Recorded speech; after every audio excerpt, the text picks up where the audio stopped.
today we're going to dive into our first illusion, and that is getting out of your circle of influence. Now, my question is, right, Jim, so like, what does that mean, right? And it's really what we're trying to talk about today is that everyone thinks everybody knows their company, right? Everybody that they talk to knows about their business. They're out there having discussions in the general public with their friends, their family, and everyone always asks them the same question, right?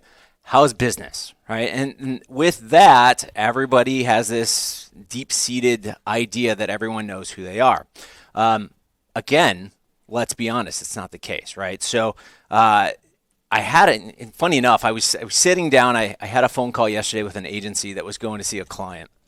And basically they were telling me, hey, you guys really need to talk about people need to get out of their friends and family and realize that not everybody knows who they are. And I said, well, it's funny enough that you say that. We're talking about that on the podcast tomorrow. And this was a financial company that they were dealing with, and they had not marketed. They've been around for years. They had not marketed in any giant capacity. And he was trying to kind of train them that you need to get outside of your walls. You need to get outside of your friends and family. And I said, wow, that's funny you say that because we're talking about it today, right? But another instance, and I like to kind of bring in my life stories as we're going through. Another instance, I was talking with my kids this week, and we were discussing music and whatever, and somehow, some way, U2 came up. And both of my kids, which are, one is 18 and one is 16, they went, who is U2? And I kind of went, no way. No way. They did, which made me feel really old. I said, obviously, you didn't have the iPhone when they downloaded the music to to everyone's phone. Right? That was a mistake. They put it in everybody's phone. Oh, that was a mistake. Yeah. Sorry. Yeah, mistake my butt. Yeah. So, I was kind of laughing. So over this past week, every time U2 came up on the radio, I would turn it up for my kids and say, hey, this is U2. And they're like, oh, yeah, I've heard that before. And it was funny because the amount of U2 songs that we heard this week was amazing, right? Because you just don't notice it, right? So you hear it on the radio, you hear it in, on a commercial or whatever it may be, and you just don't realize it. And that's what we're talking about today is that you think everyone knows about you, but in reality, unless you're calling those people out to see you, they're not going to know who you are, okay? So I was laughing because last week we talked about go out there, do an activity, go talk to 100 people and ask them, hey, do you know who this company is? Now, I work at a college, right? And the number one thing that college students eat is?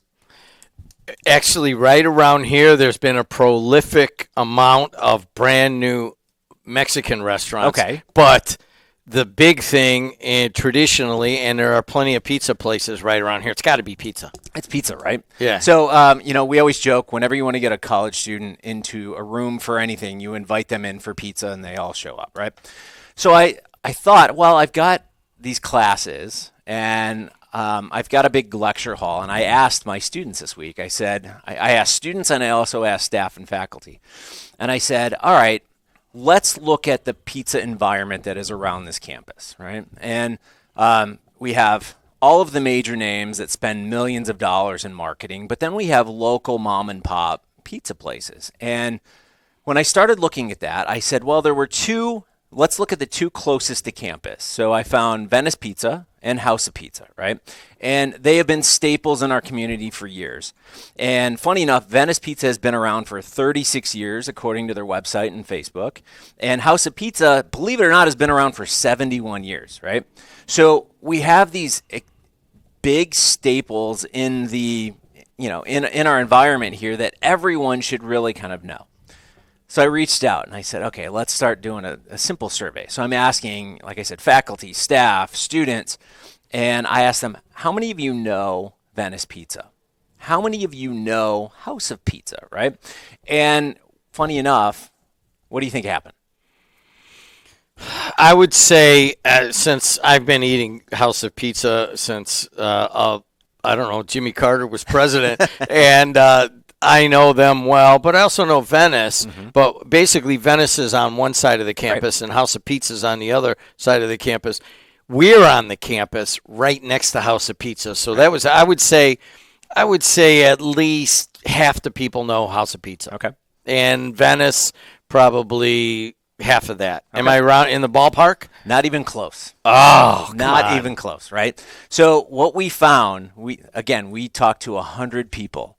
We found that 4% knew where Venice Pizza was. No way. 4%, right? Now, I get it that, it's a very small sample size and whatever, but 4%. So somebody that has been here for 36 years is only known by 4% of those that I talked to on campus. That's small, right? Let's look at House of Pizza. I, too, have been to House of Pizza since I was a kid, right? So I used to live down the street. We would have House of Pizza. My mom would pick it up on the way home from work, whether it was the pizza or the hoagie or whatever it may be, right? It's a Zunica family, and right? They've had it for generations. Right. So, have been there, I would have thought the number would have been close to 50, 60, 70%. But what we actually found was even that was only at 16% in the simple survey. Blows your mind, doesn't it? Are we able to ask our engineer a question? Our engineer is Adriana Alvarez. We're on the campus. So, Adriana, do you know where Venice Pizza is? I believe so. Isn't it on, unless I'm thinking of a different one, isn't Venice Pizza on Calumet Avenue? Nope. I'm thinking of a different one. You're then. thinking of a different one. I'm thinking of Verona's then. Yes. Do you know where House of Pizza is? Yes, I do. Okay, so 4 times more, basically, know House of Pizza. Have you ever had a House of Pizza? Oh, all the time. All right, there you go. Well, so not Venice, even though it's right next to your dorm. Believe it Is or it? not. Where's it at? It's on Kennedy. Right next to your Oh, dorm. But okay. anyways, right? so what do you learn from all of this? So what I'm saying is everyone thinks everyone knows their business. And these are companies that have been around for 36, 71 years, right? I'm 48 years old. House of Pizza has been around for almost, 25 years longer than I've been alive. And only 16% of our survey knew who they were, right? Or where they were. That's a problem, right? So we're talking about awareness and getting out of the kind of mindset that you have, right? And if you may not believe this either, but when it comes to local businesses, roughly 10 to 30% of the market knows where you are or who you are, right? So that's relatively nothing, right? So when you think about 1,000 people and you say 10% of 1,000 people, that's 100 people. So 900 people are driving by your business every single day and not paying attention to who you are. Maybe you're hidden kind of in a strip mall or, maybe you just don't have the signage that they're noticing. That's a real problem. Now, keep in mind, I know in the first podcast we kind of talked about general awareness of large brands, but 70 to 90% is the average awareness for huge brands. And what I'm talking about are the brands that you see being advertised on TV at any given moment, right? So I've seen the numbers, and I can tell you that the large brands, the Fords, the Chevys, the one that was almost we always talked about in class because of how Victoria's Secret kind of took the shot up to where they were, that was at 94%. So there's 6% of people that are hiding out there in a cave somewhere that don't know what these brands are. When you talk about local marketing, it's much worse. So what we're saying is we need to really kind of get out there and talk to these individuals. We need to do something that we can get them to notice us. 10 to 30 on the local and 70 to 90 on the huge brands. Right. Gosh, for just because we are in local media and I got 100 clients, that I would have guessed it was higher. Right. Like we're sitting in the Strachan Van Til studios here in Hammond. They have 22 grocery stores in the Northwest Indiana area. I got to believe that they're above 30. Maybe. Right. I mean, if somebody just shops for their food at Costco and doesn't, and they moved in from Illinois, they may not know. So, I would love to know what their awareness is. Certainly we have all these unions and these colleges and hospitals. I can't believe that their awareness would be anywhere under a third.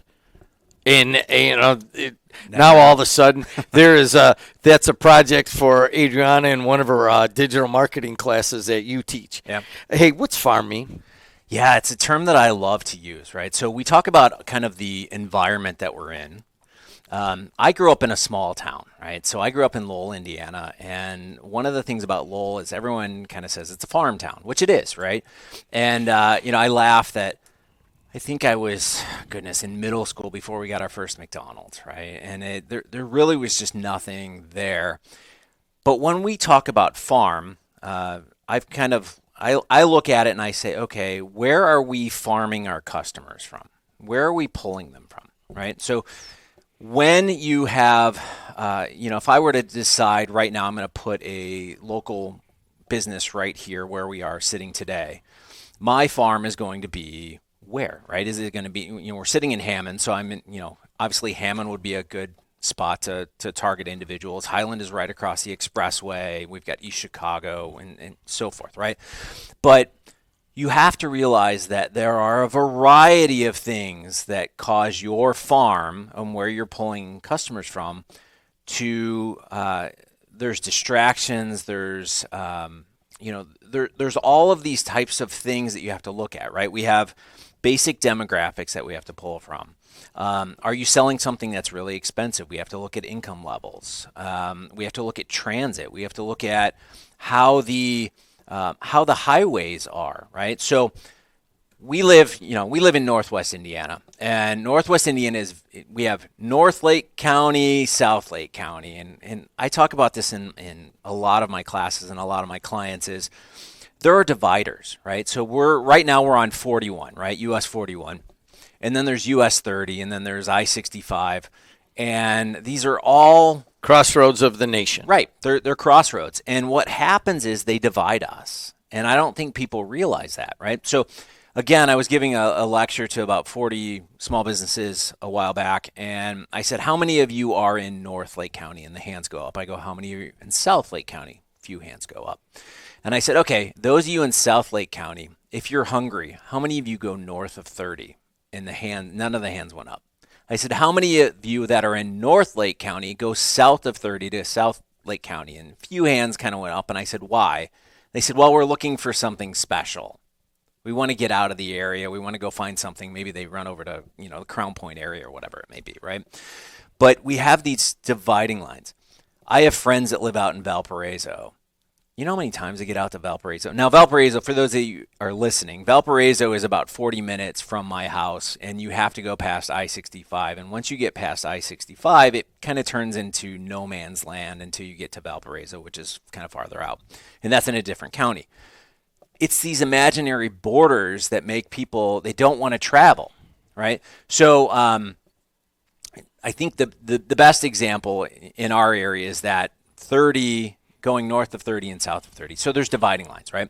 And what we like to look at this is whether you're in a major city or you're in, like most of probably our listeners are, in a rural environment with 5,000 to 10,000 people in their town, it's different where you're going to go, right? So if you're in a city, like if you're in downtown Chicago and you live in the Loop, odds are you're not going to go all the way far north side, maybe up to Evanston to go eat. Or right? Even anywhere, even to Lincoln Park. Right, because it's a pain. There's so many places in the Loop. Right, yeah. Because it takes you time, right? Mm-hmm. So I remember, we were in the city. We took a cab from Wrigley back down to where Soldier Field is, and it took us forever because obviously a Cubs game was letting out and traffic. But I thought, man, that was a horrible experience, just stop and go traffic and whatever else. So people don't want to travel a long distance. And what I mean by distance isn't distance in actual miles. We're talking time, right?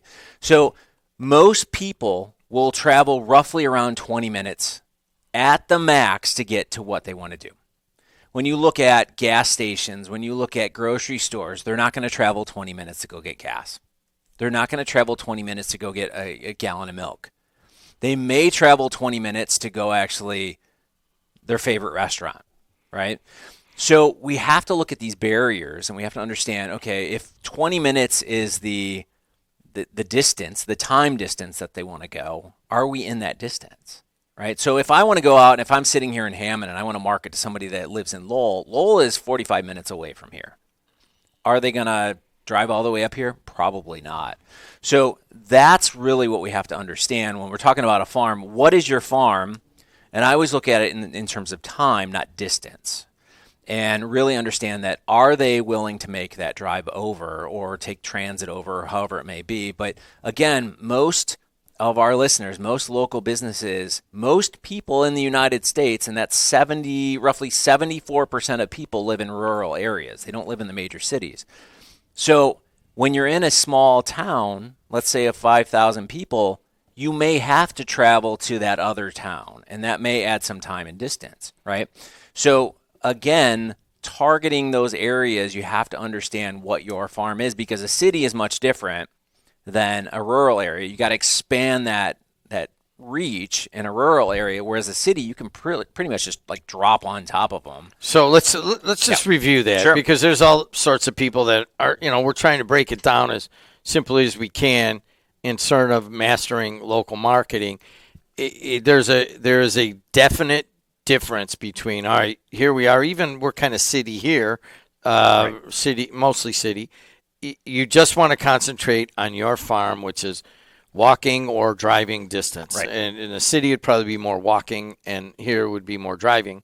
But if you are out, and most of Indiana is rural, Right. like where you grew up, Right. although Lowell is now one of our schools, they're not as rural than they once were. But there are still a lot of parts of, if you're in Culver, are you also trying to market to Plymouth, which is 17 miles away? Right. Absolutely. That's where you're not going to fill your restaurant in Culver in the off season with just people from this Culver Academy and living in there, because it's only several hundred. Right. You have to go in there where it's tens of thousands and market to Plymouth. Right. So am I summarizing it right? Yeah, and when we look at the farm too, we look at in terms of time, distance to travel, but we also have to look at the number of people, right? So if you live in a town of 5,000, what's the odds that you're going to have, your restaurant or your plumbing company is going to be constantly busy based on those 5,000 people? It's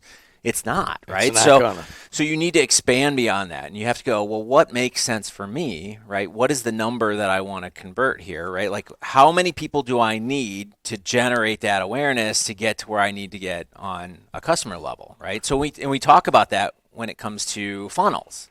And right? that's exactly where I wanted to get to right now. And so we're really talking about a very simple process. I went through, and the Matt Hansen is a 3-step process funnel. And I went over to Salesforce. They have an 7-step funnel, and Indeed has an 8-step funnel. I'll just really read Salesforce really quick. Customer reach, prospecting, qualification, presentation and demo, proposal, negotiation, close the deal. They don't even include follow up or generate any of that. Indeed has longer. I have, and I've taken a lot of, the marketing classes over here, and it always seemed like some of them were like 12-step processes. You've broken it down for the local marketer, the local business, to 3 steps. Tell us about it. Yeah, they're simple, right? We're trying to keep things very, very simple. And what we really need to understand is we drive awareness, right? So people need to know we're there. And then just because they know that we're there doesn't mean that they're going to consider coming over to us, right? So we talk about awareness and then consideration, and then we talk about conversion, right? The actual sale. Let's say 100 people know about us. That's great. But not 100 of those 100 people are not necessarily ever going to consider coming over and shopping or buying, dining at our restaurant or whatever it may be. I don't know. To me, it's interesting because everyone thinks, oh, well, if you build it, they will come, which is not. It just doesn't work that way. So let's drive the awareness, and once we get to the awareness, then we need to go, okay, well, we need to provide something of value to get them to consider to come over, right? So I'm running some campaigns for some clients right now, and the discussions that we're having is the awareness is great. I think I sent you a thing yesterday with we talked about CPMs last time, cost per 1,000 impressions. He sent me a thing, a clip of, we won't say the client or anything, but it was a 1.32 CPM, and I'm like, and the average I think on Meta is 7.7, and I'm like, I don't know how you got that, but congratulations. Yeah, it is what it is, right? Yeah. So, and I'll tell you, that's the third campaign that we've run for that client, and at that level. So just to let you know, but really, what we're saying is with these clients, I'm telling them, all right, we're generating awareness. Now people are coming over to a website or whatever we've set up for that process, a landing page. Now we have to get them to consider coming to our business or to consider buying something that we are offering. And that's the hard part for a lot of local marketers, right? They think, oh, well, they know who we are now. Now they're just going to come in. And I've literally, like I said, I've been talking to some clients this week, and I said, we're driving great traffic. We're getting great click-throughs on your ads. But when they're coming over to your site, the offer isn't good enough. Right? They're not understanding it. And many times the local marketers, they want to do it and kind of, have them fill out a form or whatever it may be. And I say, well, the ad has to match the offer that on your site or whatever. Like, we have to pull them, think of it as consumer behavior, right? So we have to understand the journey that they're going down. Right. So, wow, okay, I never knew this company was there. I click on their ad or whatever we have out there, and I come over to a landing page, and the landing page doesn't necessarily match what was on the ad. And people go, okay, I don't know what this is, and I'm out. Right. Because we all have the attention of they say a goldfish has more attention than us at this point. Right. We don't pay attention to things. We're constantly swiping and whatever else. So, we have to, again, drive that awareness. We have to drive them over to something where they will consider an offer, right? They say in the restaurant business, you got to get them in 3 times, right? So, give them a free appetizer, give them, whatever, a free dessert, and like those types of things will drive people in to try you, right? So we have awareness, consideration, and then we have the conversion side of things. And those numbers, when we look at it, we call it a funnel, right? So it's all of these people these are all of our customers, and then we have just below that is the out of those customers, those that are actually aware of who we are, and then of those that are aware, who would consider, and then who would consider actually purchase, right? And we've had these conversations for years, and people come to us and they're like, awareness is the problem.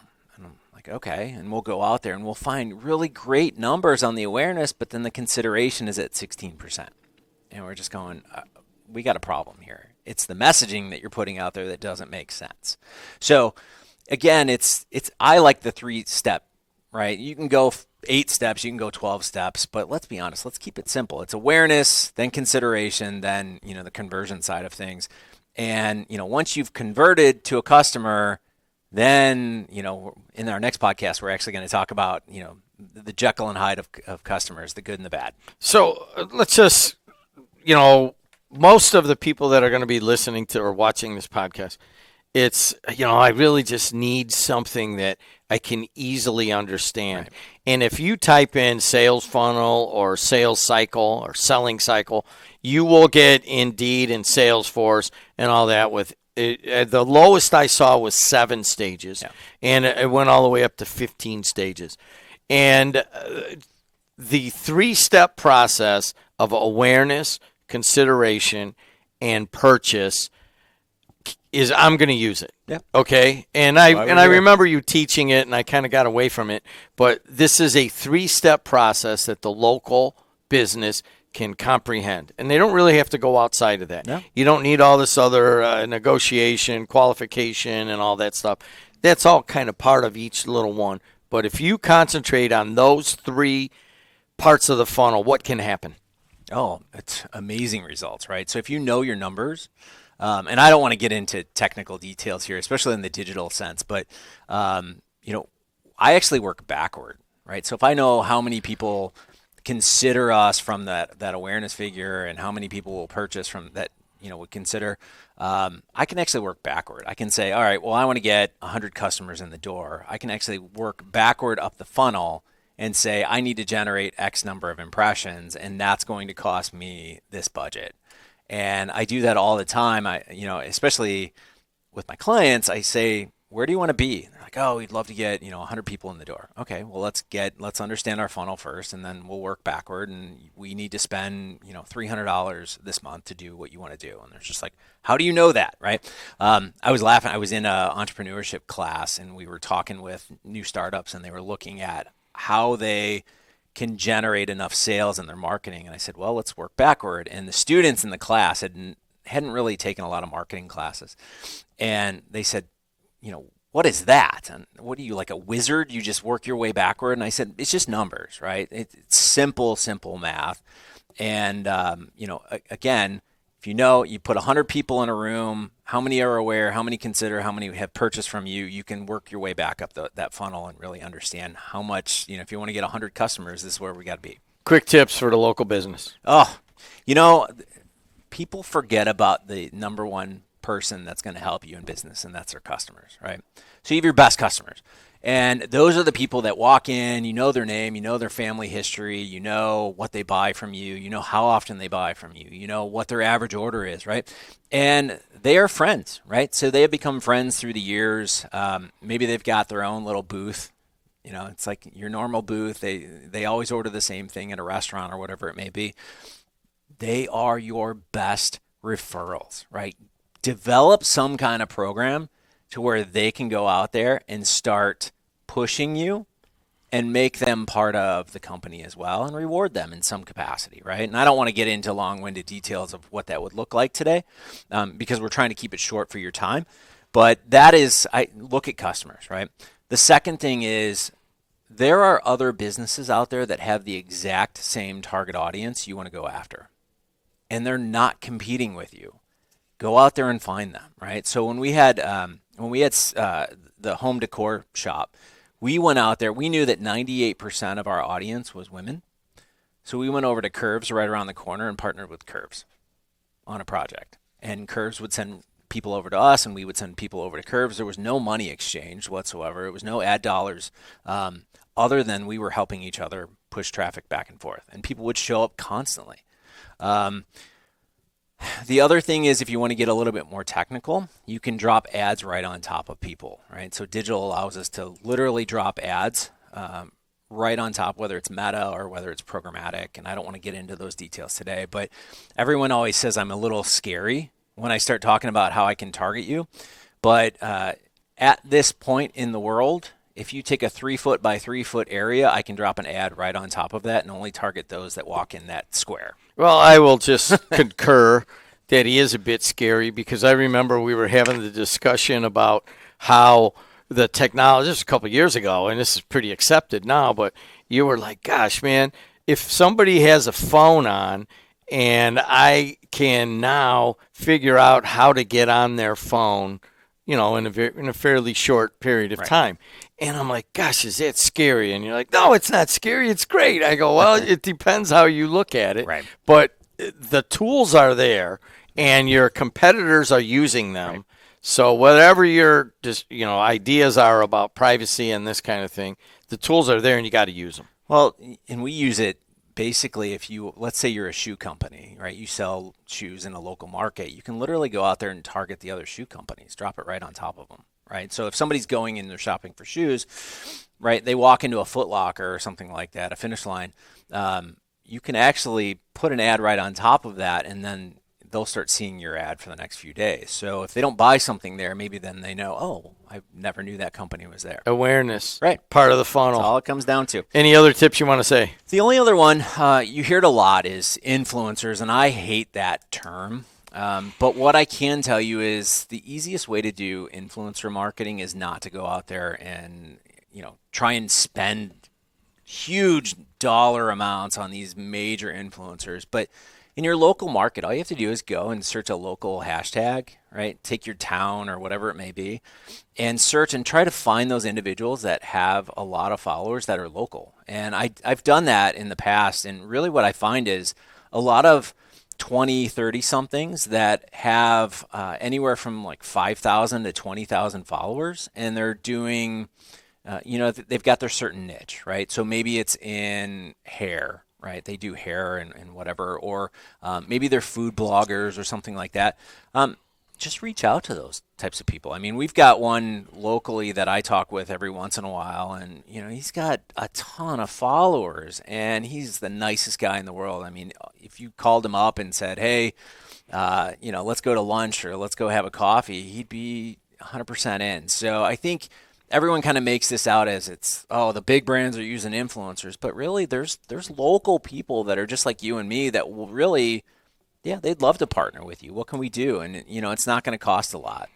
Average awareness for your local business, 10 to 30%. Where is your farm? And try to figure that out and farm to your farm. Of course, the funnel, that's my favorite here, is the awareness, consideration, and then the purchase. And then, of course, a bunch of tips on this podcast, including how to use local influencers. I will just make one thing. We do a lot of high school games. Tonight we're doing 7. And, we put them on TV. But in Indiana, we cannot approach them yet with just, hey, we'll give you $20 to put us on your feed or something like that. There are no NILs. As soon as they change that, there's going to be a whole bunch of people that they don't have to be high school kids. They could be, we also do several, I think 6 college games in the next few days. Those are the ones that we can do now. Yeah. But that's just an example. Anything else you want to add? No. I mean, we're going to get in, like I said, we're going to get into each one of these illusions, the 5 illusions. This is the first illusion, like I said.